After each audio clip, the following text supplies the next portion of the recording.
Assalamualaikum warahmatullahi wabarakatuh dan shalom. Perkenalkan, nama saya Desi Datu Taksik dengan NIM 225790008. Pada video kali ini, saya akan mengerjakan tugas kelima dari mata kuliah Pemikiran Ekonomi dan Bisnis. Langsung saja kita akan masuk ke dalam judulnya, yaitu menerapkan sistem pajak tunggal atas tanah, solusi untuk peningkatan pendapatan negara dan kesejahteraan petani di Indonesia. Penerapan sistem pajak tunggal atas tanah adalah langkah penting untuk meningkatkan pendapatan negara dan kesejahteraan petani di Indonesia. Kita akan masuk ke dalam poin yang pertama, yaitu sistem pajak tunggal atas tanah. Definisinya, sistem ini mengenakan pajak tunggal berdasarkan nilai tanah, bukan atas bangunan yang berdiri di atasnya. Tujuannya mengurangi kesenjangan sosial dan ekonomi serta mendorong penggunaan tanah secara efisien. Mekanismenya, pemerintah menetapkan tarif pajak berdasarkan nilai tanah yang diperkirakan secara objektif. Pajak ini dikenakan pada pemilik tanah, baik individu maupun badan usaha. Manfaatnya, meningkatkan pendapatan negara. Pajak yang lebih efektif akan meningkatkan penerimaan negara, merangsang penggunaan tanah secara efisien. Pajak tunggal atas tanah mendorong pemilik tanah untuk memanfaatkan secara produktif, mengurangi spekulasi tanah. Dengan penerapan pajak tunggal, spekulasi akan lebih berpikir 2 kali sebelum menahan tanah tidak produktif. Nah, poin yang kedua yaitu solusi untuk peningkatan pendapatan negara. Dapat dibagi menjadi 3. Yang pertama yaitu penerapan pajak yang adil. Yang kedua yaitu transparansi. Yang ketiga yaitu penegakan hukum yang ketat. Nah, dari 3 poin ini dapat dijelaskan satu persatu. Yang pertama yaitu penerapan pajak yang adil. Sistem pajak tunggal dapat membantu memastikan bahwa setiap pemilik tanah dapat memberikan kontribusi yang adil sesuai dengan nilai propertinya. Yang kedua yaitu transparansi. Pemerintah harus memberikan informasi yang jelas tentang mekanisme perhitungan pajak dan penggunaannya untuk membangun kepercayaan masyarakat. Yang ketiga yaitu penegakan hukum yang ketat. Untuk memastikan kepatuhan, diperlukan penegakan hukum yang tegas terhadap penghindaran pajak dan penyalahgunaan sistem. Nah, poin yang ketiga yaitu kesejahteraan petani. Dapat dibagi menjadi 4. Yang pertama yaitu perlindungan hak kepemilikan. Yang kedua yaitu dukungan teknis. Yang ketiga yaitu akses pembiayaan. Yang keempat yaitu pembangunan infrastruktur pertanian. Nah, dari keempat poin ini juga dapat dijelaskan satu per satu. Yang pertama yaitu perlindungan hak kepemilikan. Melalui sistem pajak tunggal, petani yang memiliki tanah dapat diberikan perlindungan hukum yang lebih baik terhadap hak kepemilikan mereka.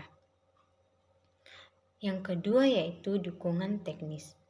Pemerintah dapat memberikan dukungan teknis kepada petani untuk meningkatkan produktivitas tanah mereka, seperti pelatihan pertanian dan akses ke teknologi modern. Yang ketiga yaitu akses ke pembiayaan. Dengan memiliki tanah yang jelas kepemilikannya, petani dapat dengan mudah mengakses pembiayaan untuk meningkatkan usaha pertanian mereka. Yang keempat yaitu pembangunan infrastruktur pertanian.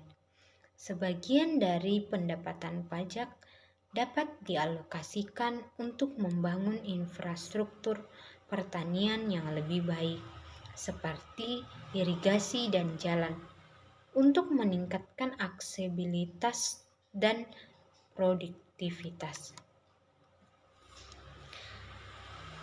Sistem pajak tunggal atas tanah salah satu upaya untuk meningkatkan pendapatan negara dan kesejahteraan petani di Indonesia. Sistem ini memungkinkan petani untuk menjual tanah tanpa harus mengeluarkan pajak yang banyak, sehingga dapat mempermudah proses transaksi tanah dan membantu peningkatan kesejahteraan petani. Sistem pajak tunggal atas tanah adalah sebuah upaya pemerintah untuk mengurangi pajak yang dikenakan petani ketika menjual tanah. Ini dapat mempermudah proses transaksi tanah dan membantu peningkatan kesejahteraan petani. Nah, manfaat lain dari pajak tunggal atas tanah yaitu sistem pajak tunggal atas tanah memiliki manfaat seperti yang pertama yaitu meningkatkan pendapatan negara. Sistem ini dapat membantu pemerintah untuk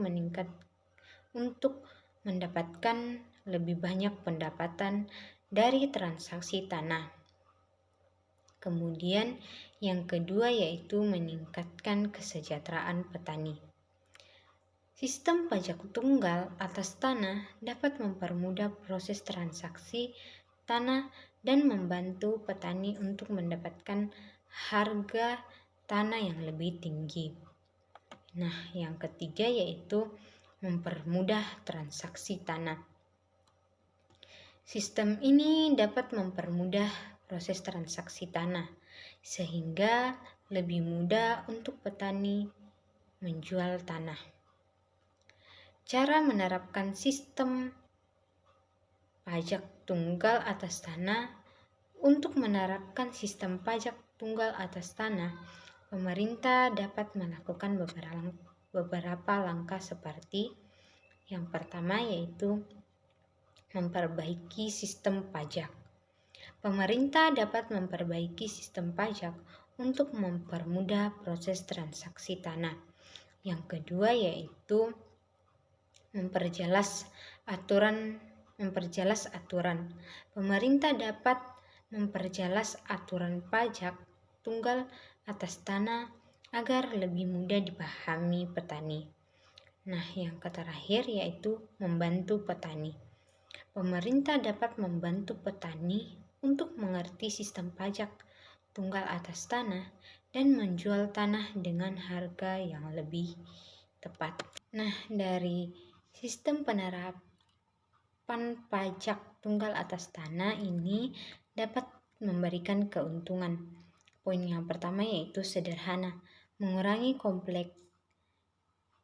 kompleksitas perpajakan dengan menghilangkan pajak berbasis aktivitas atau jenis tanaman yang ditanam. Yang kedua yaitu adil, memastikan bahwa semua pemilik tanah terlepas dari jenis atau penggunaan tanah dikenai pajak dengan proporsi yang sama berdasarkan nilai tanah mereka. Yang ketiga yaitu meningkatkan pendapatan negara. Dengan meningkatkan kepatuhan pajak dan menghilangkan celah perpajakan, pemerintah dapat mengumpulkan lebih banyak pendapatan dari pajak atas tanah. Yang keempat yaitu mendorong produktivitas. Tanah yang tidak produktif atau dibiarkan kosong dapat dikenai pajak yang cukup tinggi, mendorong pemilik tanah untuk memanfaatkannya secara produktif. Nah, implikasinya bagi kesejahteraan petani dapat dibagi menjadi 3 poin. Yang pertama yaitu pengurangan beban pajak. Petani yang memiliki tanah untuk pertanian akan mendapat manfaat dari penghapusan pajak yang berbasis aktivitas atau jenis tanaman yang ditanam. Yang kedua yaitu peningkatan investasi. Dengan beban pajak yang lebih terprediksi dan stabil, petani lebih mungkin untuk mengalokasikan sumber daya mereka untuk meningkatkan produktivitas pertanian seperti investasi dalam teknologi atau peralatan pertanian yang lebih baik. Nah, yang ketiga yaitu alokasi sumber daya yang lebih efisien. Pemilik tanah yang tidak aktif dalam pertanian atau memanfaatkan tanah secara optimal akan dikenai pajak yang lebih tinggi, mendorong realokasi sumber daya ke tangan yang lebih produktif. Nah, implementasi sistem pajak tunggal atas tanah di Indonesia dapat dibagi menjadi 3. Yang pertama yaitu legislasi. Diperlukan perubahan dalam undang-undang perpajakan untuk mengenalkan sistem pajak tunggal atas tanah. Yang kedua yaitu penilaian properti. Dibutuhkan sistem penilaian properti yang transparan dan akurat untuk menetapkan nilai tanah yang dikenakan pajak. Yang ketiga yaitu edukasi dan penyuluhan. Penting untuk memberikan edukasi kepada pemilik tanah atau petani dan masyarakat umum tentang implikasi dan manfaat dari sistem pajak tunggal atas tanah. Nah, dengan penerapan sistem pajak tunggal atas tanah yang baik, Indonesia dapat meningkatkan pendapatan negara secara adil sambil meningkatkan kesejahteraan petani dan mendorong pertumbuhan ekonomi di sektor pertanian. Nah, mungkin sekian video presentasi saya kali ini. Jika ada yang kurang, mohon dimaafkan. Sekian dan terima kasih.